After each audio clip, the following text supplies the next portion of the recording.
pagi anak-anak yang dikasihi oleh Tuhan kita Yesus Kristus. Kita bersyukur atas kebaikan Tuhan, penyertaan Tuhan yang sangat luar biasa, sehingga pada saat pagi hari ini kita masih diberikan kesempatan untuk menikmati kebaikan Tuhan, pemeliharaan Tuhan di dalam kehidupan kita. Nah, pada saat pagi hari ini kita mau belajar dari kebenaran firman Tuhan. Kita mau merenungkan kebaikan Tuhan di dalam kehidupan kita, di mana kita diajarkan untuk memiliki kasih dan juga toleransi terhadap orang-orang yang ada di sekitar kita. Nah, anak-anak, saat ini kita akan belajar dari kebenaran firman Tuhan yang terdapat di dalam Kisah Para Rasul, pasalnya yang ke-10, ayatnya yang ke-34 bagian B. Nah, Miss akan membacakan ayat firman Tuhan ini kepada kita semua. Firman Tuhan berkata, "Sesungguhnya aku telah mengerti bahwa Allah tidak membedakan orang." Sekali lagi Miss akan mengulanginya. Sesungguhnya aku telah mengerti bahwa Allah tidak membedakan orang. Nah, ayat firman Tuhan ini mengajarkan kepada kita bagaimana Allah mengasihi setiap orang tanpa membeda-bedakan orang. Nah, kita juga diajarkan untuk mengasihi setiap orang yang ada di sekitar kita tanpa membeda-bedakan siapa mereka, tanpa membedakan latar belakang, suku, bahasa. Nah, saat ini kita mau belajar dari seorang tokoh yang mana dia juga mengasihi orang-orang yang ada di sekitarnya, bahkan orang-orang yang tidak dia kenali. Dia mengasihi, menghargai dengan toleransi di dalam dirinya. Kita akan belajar dari seorang tokoh yang bernama Hudson Taylor.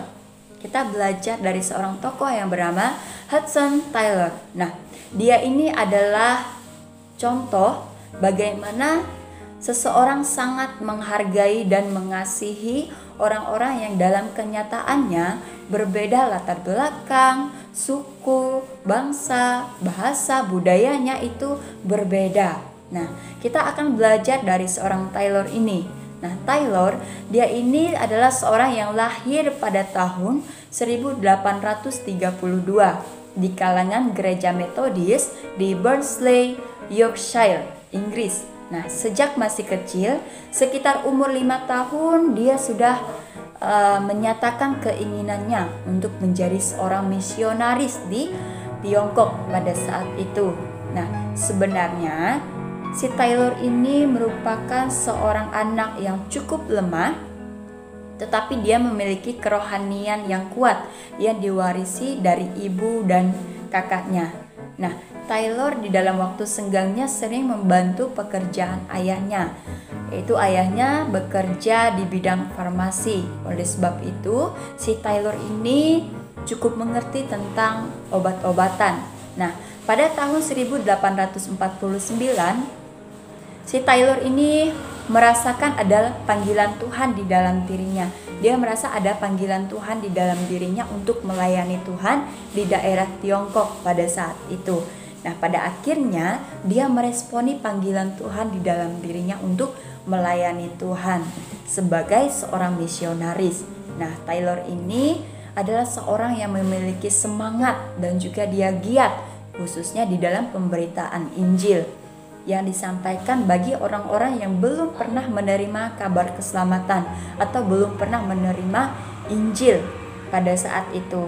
Nah, ketika dia merenungkan bagaimana rakyat di Tiongkok pada saat itu yang jumlahnya sangat banyak, tetapi dia memikirkan orang-orang di sana yang belum menerima keselamatan itu, mungkin mereka harus masuk neraka. Kenapa? Karena mereka belum menerima keselamatan. Mereka belum menerima Tuhan Yesus sebagai Tuhan dan Juru Selamat mereka.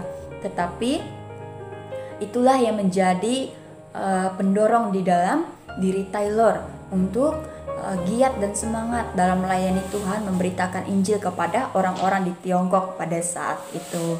Nah, si Taylor ini dia adalah orang yang sangat sibuk. Dia sangat sibuk di dalam pelayanan, di dalam pekerjaan Tuhan, sehingga pada akhirnya dia harus merelakan kondisinya, dia tidak memperhatikan kondisi kesehatannya sehingga kesehatannya ini terganggu. Di sini kita melihat bagaimana pengorbanan dari seorang Taylor.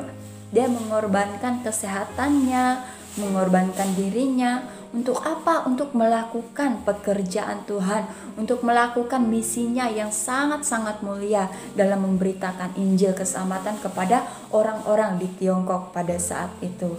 Nah, pada saat itu, pada tahun 1860, dia harus kembali ke Inggris karena kondisi kesehatannya. Dia membawa seseorang dari Tiongkok untuk menerjemahkan Alkitab ke dalam bahasa Mandarin. Meskipun Taylor berada di Inggris pada saat itu, tetapi hatinya, pikirannya itu masih berada di Tiongkok. Maksudnya adalah ketika si Taylor ini berada di Inggris, dia terus memikirkan orang-orang yang ada di Tiongkok. Bagaimana dengan orang-orang yang belum menerima keselamatan? Oleh sebab itu, itulah yang menjadi motivasi di dalam diri Taylor ini untuk melaksanakan strateginya untuk kembali ke Tiongkok dalam melaksanakan misinya pada saat itu. Nah, di dalam kantor kerjanya senantiasa terpasang peta Tiongkok yang setiap saat dipandangnya untuk menetapkan strategi yang tepat di daratan Tiongkok. Nah, untuk memperlancar pelayanan, dia membaca buku, banyak sekali hal yang dia lakukan pada saat itu. Nah, maka Taylor ini belajar bahasa Mandarin. Pada saat itu dia belajar banyak hal mengenai orang-orang yang ada di Tiongkok. Sehingga pada akhirnya dia juga mempelajari teologi, dia mempelajari bahasa Latin, dan dia juga mempelajari bahasa Yunani pada saat itu. Nah, mengenai segala kebutuhan hidupnya, Taylor hanya menyerahkan kepada Tuhan. Dia tidak terlalu ambil pusing dengan kebutuhan hidupnya, tetapi dia menyerahkan segala sesuatunya ke dalam tangan Tuhan. Karena dia percaya Tuhan Yesus selalu memberikan kecukupan kepadanya. Tuhan Yesus tidak akan membiarkan orang-orang yang bersandar kepadanya itu berada di dalam kesulitan yang sangat besar. Nah, ketika si Taylor ini melaksanakan pelayanannya, dia juga bekerja untuk apa? Untuk mendapatkan uang untuk keperluan sehari-harinya, untuk mencukupi kebutuhan hidupnya. Taylor memasuki negara Tiongkok tepatnya pada tahun 1853. Nah, pada saat itu Taylor berumur 21 tahun. Wow, berumur 21 tahun ya. Mula-mula dia mengadakan perjalanan mengelilingi seluruh Tiongkok. Pada saat itu masuk ke kota Shanghai dan kota-kota lainnya dengan ditemani oleh misionaris lainnya yang bernama William Burns. Nah, beliau sudah lebih dahulu masuk ke Tiongkok. Nah, ada banyak tantangan yang akan dihadapi di dalam pelayanan menuju Tiongkok. Tetapi si Taylor ini tetap menyerahkan hidupnya kepada Tuhan, mengandalkan Tuhan, bersandar kepada Tuhan. Karena dia percaya bahwa Tuhan Yesus senantiasa menopang, memberi kekuatan kepadanya. Nah, Taylor juga berusaha mengadakan adaptasi di Tiongkok. Tentunya dia beradaptasi ya, dia menyesuaikan diri di Tiongkok. Nah, salah satunya dia menyesuaikan diri dengan cara memakai pakaian tradisional orang Tiongkok, dan dalam kehidupan sehari-harinya dia juga belajar bahasa orang Tiongkok. Nah, Taylor sanggup berkhotbah dan mengabarkan Injil dalam bahasa Mandarin. Nah, kemudian ketika dia berkhotbah dalam bahasa Mandarin, pendekatan itu mendapat kritik dari para pekabar Injil di barat lainnya. Nah, pada tahun 1856, dia memulai pekerjaan pelayanannya di kota Ningpo, suatu kota yang mendekati pesisir pantai. Nah, kebutuhan pelayanan Taylor ini cukup banyak, tetapi dukungan dari lembaga penginjilan yang mengutusnya ini sangat minim. Sehingga akhirnya Taylor mengambil keputusan untuk meninggalkan Chinese Evangelization Society Nah, kehidupan pelayanan Taylor sekarang bergantung sepenuhnya pada berkat Tuhan. Dia bergantung kepada berkat Tuhan. Tetapi cukup banyak teman-temannya yang mengirim dana untuk mendukung pelayanannya. Luar biasa ya, kita melihat bagaimana ketika orang yang bergantung kepada Tuhan selalu ada berkat yang mengalir di dalam kehidupannya. Nah, kemudian pada bulan Januari 1858 dia menikah dengan Maria. Nah, Taylor ini sangat mencintai rakyat Tiongkok. Dia merasa berhutang Injil pada orang-orang di Tiongkok. Dia merasa berhutang Injil pada mereka karena masih ada 18 provinsi yang masih belum terjangkau pada saat itu. Nah, dia membentuk lembaga penginjilan yang bernama Inland Mission.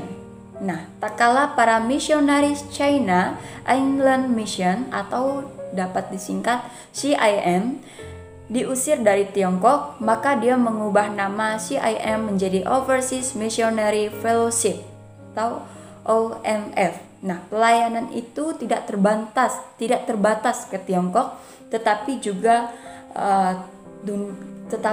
ke seluruh dunia, termasuk di Indonesia sampai pada saat ini. Nah, saking cintanya kepada negara Tiongkok pada saat itu, ada suatu kalimat yang terkenal dari James Hudson Taylor ini yang pernah dia ucapkan. Nah, dia mengucapkan kalimat ini, "Jikalau saya mempunyai 1000 nyawa, maka semuanya akan saya berikan buat Tiongkok." Begitu luar biasa kecintaannya kepada Tiongkok hingga pada akhirnya dia mengucapkan kalimat ini. Ketika dia mengucapkan hal ini, Miss merasakan luar biasa semangat pelayanannya. Dia sangat-sangat mengasihi orang di Tiongkok. Nah, kemudian Taylor ini meninggal pada tahun 1905 dan saat itu masih sempat melihat hasil pelayanannya. Nah, banyak orang yang menyebut Hudson Taylor sebagai pelopor misi-misi iman. James Hudson Taylor ini sampai keturunan ketiga masih merupakan keluarga yang sungguh-sungguh cinta pada Tuhan, terutama dalam pekerjaan misi. Nah, kita melihat bagaimana kecintaan Taylor ini kepada orang-orang di Tiongkok, yang mana dia tidak memandang siapapun nih orang-orang di Tiongkok, bahkan dia mengasihi semua orang yang ada di Tiongkok. Dia tidak memandang pekerjaan mereka, dia tidak memandang latar belakang mereka, suku mereka, bahasa mereka. Bahkan si Taylor ini saking mengasihi orang di Tiongkok, dia mau menyesuaikan diri kepada orang-orang di Tiongkok pada saat itu. Kecintaannya kepada orang Tiongkok sehingga dia tidak mau melihat orang-orang di Tiongkok itu binasa. Dia mau supaya orang-orang di Tiongkok ini menerima keselamatan yang berasal daripada Tuhan. Di sini kita melihat bagaimana toleransi yang diterapkan oleh Taylor kepada orang-orang di Tiongkok pada saat itu tuh sangat-sangat besar. Kenapa? Karena memang dia menyadari dia sudah menerima kasih yang berasal daripada Tuhan. Dia menerima keselamatan yang berasal daripada Tuhan. Sehingga dia juga harus mengasihi semua orang, bahkan yang berbeda dengan dirinya. Kita juga diingatkan, kita semua belajar dari seorang Taylor ini, di mana kita diajarkan untuk mengasihi orang-orang yang ada di sekitar kita tanpa memandang siapa mereka, tanpa memandang mereka bagaimana sifat mereka seperti apa, jabatan mereka apa, latar belakang mereka apa, suku apa, bahasanya bagaimana. Kita tidak boleh memandang hal itu. Kita harus menerapkan kasih Kristus di dalam diri kita sehingga kita memiliki toleransi kepada orang-orang yang ada di sekitar kita, yaitu kepada teman kita, bahkan kepada orang-orang yang tidak kita kenal. Nah, firman Tuhan ini ingin supaya kita juga melakukan apa yang Taylor terapkan di dalam kehidupannya, yang mengasihi orang-orang di Tiongkok.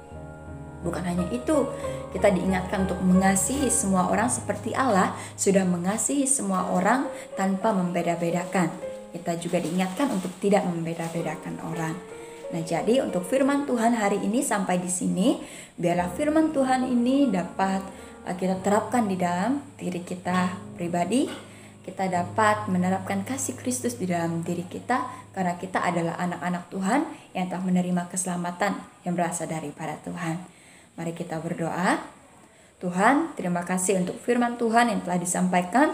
Biar Tuhan kami dapat menjadi pribadi yang mengasihi tanpa memandang orang-orang yang ada di sekitar kami, tanpa memandang siapapun. Berilah kami hati yang memiliki kasih terhadap siapapun, tanpa memandang suku, bahasa, dan lain sebagainya. Terima kasih Bapa, terima kasih untuk keselamatan yang Engkau anugerahkan kepada kami. Dalam nama Tuhan Yesus kami berdoa. Amin. Oke, terima kasih. Tuhan Yesus memberkati. Bye-bye.